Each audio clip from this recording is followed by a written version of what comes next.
Civil એટલે સેવાના શપથ લેવાનું સ્થાન, જ્યાં લોકો માનવીને પણ ભગવાનનો દરજ્જો આપે છે. પણ અમદાવાદની સિવિલ હોસ્પિટલના કેટલાક કર્મચારીઓએ તેને લૂંટનું કેન્દ્ર બનાવી દીધું. સંદેશ ન્યૂઝના ધારદાર સ્ટિંગ ઓપરેશનમાં જે સત્ય બહાર આવ્યું તેનાથી અત્યારે આખું તંત્ર હચમચી ગયું છે. લિકર પરમિટના નામે અરજદારોના પરસેવાની કમાણી ખિસ્સામાં પચાવી પાડનાર 3 ભ્રષ્ટાચારીઓ સામે આખરે ફરિયાદ નોંધાઈ છે. શરૂઆતની તપાસમાં કૌભાંડનું ટ્રેલર સામે આવ્યું હતું, પરંતુ હવે આખી ફિલ્મ રિલીઝ થશે. આ છે સંદેશ ન્યૂઝના અહેવાલની ધારદાર અસર. જ્યાં મોટા મોટા અધિકારીઓ મૌન સેવીને બેઠા હતા, ત્યાં સંદેશના કેમેરાએ ભ્રષ્ટાચારના મૂળિયા ખોદી કાઢ્યા. એશિયાની સૌથી મોટી અમદાવાદ સિવિલ હોસ્પિટલમાં લિકર પરમિટના નામે ચાલતી ઉઘાડી લૂંટ હવે પોલીસ ચોપડે ચડી ગઈ છે. શાહીબાગ પોલીસ સ્ટેશનમાં 3 કર્મચારીઓ સામે ગુનો દાખલ થયો છે અને આ સાથે જ તપાસનો ધમધમાટ પણ તેજ થઈ ગયો છે. શાખામાં કામ કરતા સિનિયર ક્લર્ક તરીકે ફરજ બજાવતા કરસનસિંહ વાઘેલા અને આઉટસોર્સના 2 કર્મચારી નવીનચંદ્ર ડાભી તથા વસંતકુમાર નીનામા આમના દ્વારા અરજદાર પાસેથી આ રકમ રોકડ પેટે લેવામાં આવેલ છે. કુલ 9 અરજદાર છે, જેમના પાસેથી રકમ 1,80,000ની રકમ રોકડ લેવામાં આવેલ છે, જે ઓફિશિયલ જે બેંક એકાઉન્ટ છે એમાં જમા કરવામાં આવેલ નથી અને પોતાના અંગત વપરાશ હેતુ પોતાની પાસે રાખી સરકારી નાણાંની ઉચાપત કરવામાં આવેલ છે. જે બદલ શાહીબાગ પોલીસ સ્ટેશનમાં ડૉક્ટર જયંત સોલંકી દ્વારા ફરિયાદ આપવામાં આવેલ છે અને BNSની કલમ 316 મુજબ 3 આરોપી વિરુદ્ધ ગુનો દાખલ કરવામાં આવેલ છે.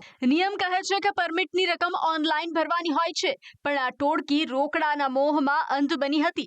1 જાન્યુઆરીથી 17 માર્ચ સુધીમાં આ ટોળકીએ 9 અરજદારો પાસેથી 1,80,000 રૂપિયા પડાવ્યા છે અને સરકારી તિજોરીના બદલે પોતાના ખિસ્સા ભર્યા છે. એસીપી રીના રાઠવાનું માનીએ તો આ માત્ર શરૂઆત છે. હજુ તો અગાઉના તમામ રેકોર્ડ્સ ખંગોળવાના આવશે.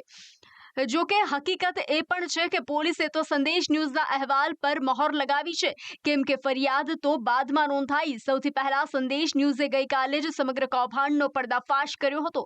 સાંજે 5 વાગ્યે સંદેશ ન્યૂઝે સિવિલમાં લિકર પરમિટ કાંડને ઉજાગર કર્યું હતું. સમગ્ર કૌભાંડને લઈને સિવિલ તંત્રને સવાલ પણ કર્યા હતા. સંદેશ ન્યૂઝના અહેવાલના 3 કલાકની અંદર સિવિલ સુપ્રિન્ટેન્ડન્ટે 6 સભ્યોની તપાસ સમિતિની રચના કરી હતી. આ તપાસ સમિતિમાં સિવિલ હોસ્પિટલના additional superintendent Jasmin Diwan, RMO Alpaben ફડિયા,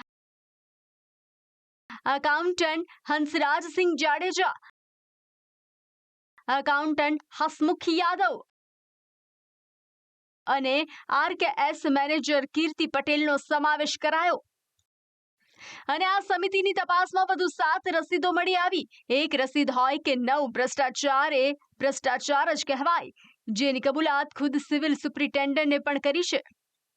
online સિસ્ટમમાં કેશ ભાગ્યે જ અથવા રેરલી લેવી એવી વાતની સામે આવો કિસ્સો સામે આવ્યો, એટલે એ તપાસ કરી તો થોડા શરૂઆતમાં 2-3 કિસ્સાઓમાં એવું લાગ્યું કે રિસિપ્ટ આપી છે, રિસિપ્ટમાં પણ એનો QR કોડનો એનો નંબર પણ નાખેલો છે, ટ્રાન્ઝેક્શન ID, અને એ વ્યક્તિને ફોન કરતાં ખબર પડી કે એને કેશમાં નાણાં આપે છે અને એ નાણાં એ વ્યક્તિને આપે છે કે જે કોમ્પ્યુટર બેસીને રિસિપ્ટ આપે છે. તો આ બધી વસ્તુઓ મેચ નહોતી થતી અને ડેફિનેટલી એક શંકા ગઈ કે કંઈક થયું છે, કંઈક નાણાં રિલેટેડ ઉચાપત થઈ હોય એવું આભાસ થતાં ઇમિડિયેટલી તપાસ કરતાં શરૂઆતમાં લગભગ 9 કિસ્સામાં આવું સામે આવ્યું. ઇમિડિયેટ ડિસિઝન લઈ અને એની સામે FIR કરવામાં આવી છે અને FIR કરી અને સાથે કમિટીનું પણ એક ગઠન કર્યું છે, જેથી કરીને ડેપ્થમાં બધી તપાસ કરી શકશે. જે હોસ્પિટલમાં ગરીબો આશા લઈને આવે છે, ત્યાં પરમિટના નામે ઉઘાડી લૂંટ ચલાવનારાઓનું આ પાપ અક્ષમ્ય છે. સંદેશ ન્યૂઝના સ્ટિંગ ઓપરેશનને તો માત્ર પડદો હટાવ્યો છે, જેના પગલે હવે સિવિલ તંત્રથી લઈને પોલીસ અને આરોગ્ય વિભાગ પણ હરકતમાં આવ્યું છે.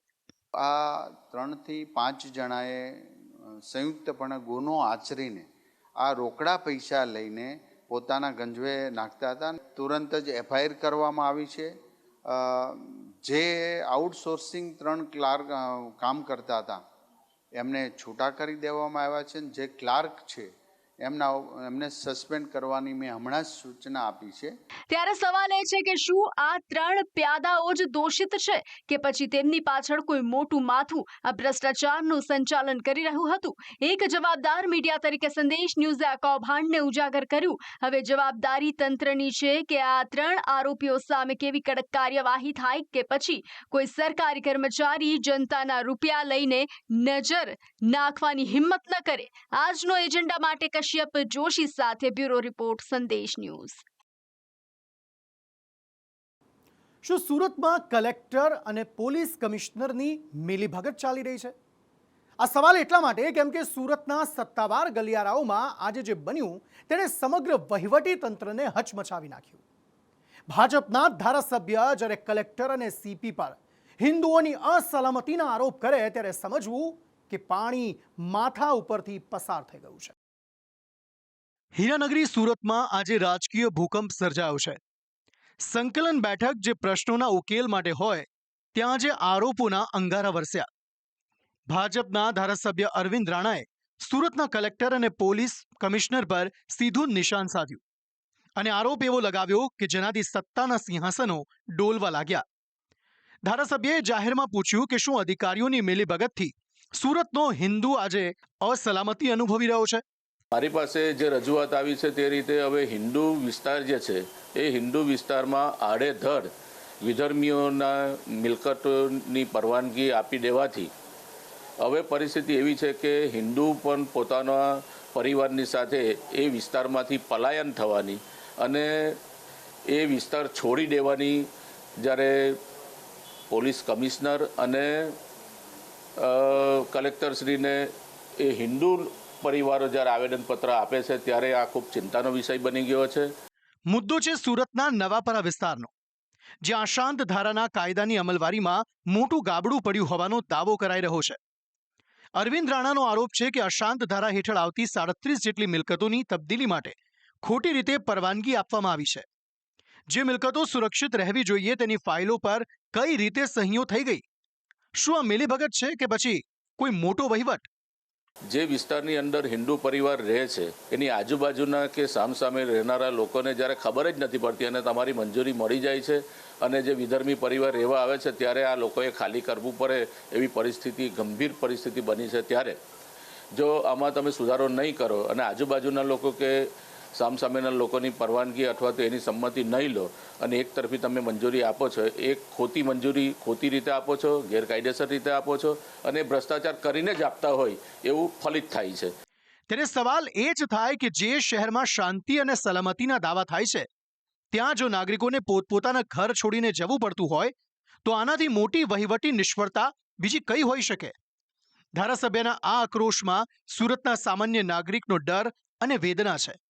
અને એટલા માટે જ અહીં સવાલ એ થાય કે શું અશાંત ધારામાં થયેલી આ કથિત ગેરરીતિના તાર ઉચ્ચ અધિકારીઓ સુધી પહોંચશે?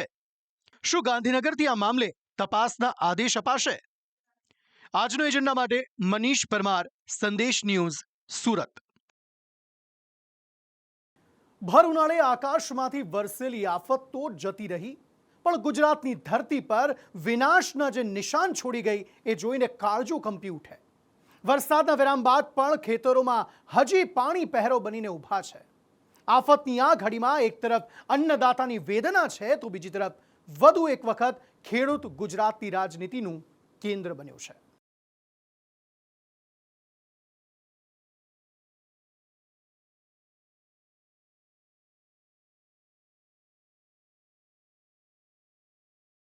જે સમયે ખેતરોમાં લલણીનો ઉત્સવ હોવો જોઈએ ત્યાં આજે શોકનો માહોલ છે.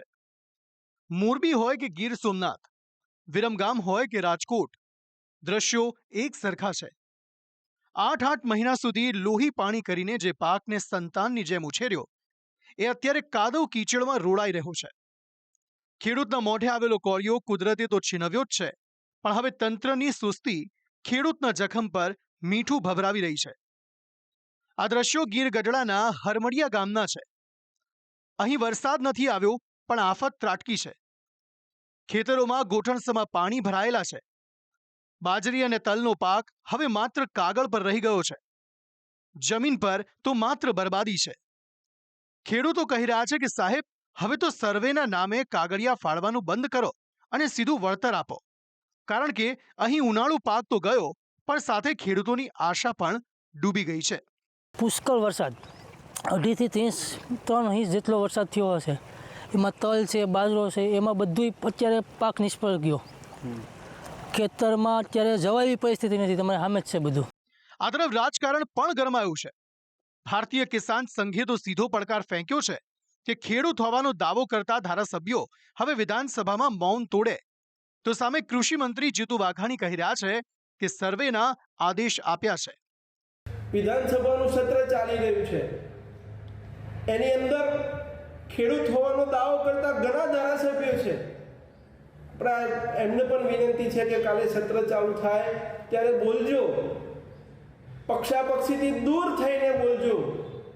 આ સમયે ખેડૂતની વારે આવવાનો છે. કેટલાક તાલુકામાં કેટલાક ગામોની અંદર આ પ્રકારની અસરો અને કેટલું નુકસાન થયું છે પ્રાઇમરી પ્રાથમિક સર્વેના આધાર ઉપર આગળ ઉપર નક્કી થાય. પણ આ પ્રકારે કમોસમી વરસાદ એ ક્લાઇમેટ ચેન્જનો ભોગ બની રહ્યો છે. સ્વાભાવિક રીતે આપણે ભાગશાળી છે કે લગભગ 80-90% પણ વધારે એ રવિ સિઝન એની કાપણી, એની લણણી એ પણ થઈ ગયું હતું.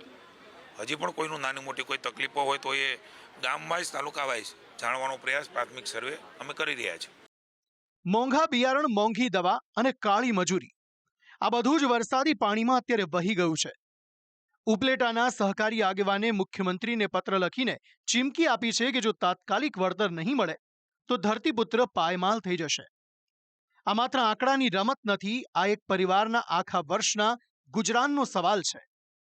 ત્યારે આશા રાખીએ કે એસી ચેમ્બરોમાંથી બહાર નીકળીને અધિકારીઓ ખેતરોના શેઢા સુધી પહોંચે અને નુકસાનીનો સચોટ સર્વે સરકાર સુધી પહોંચે.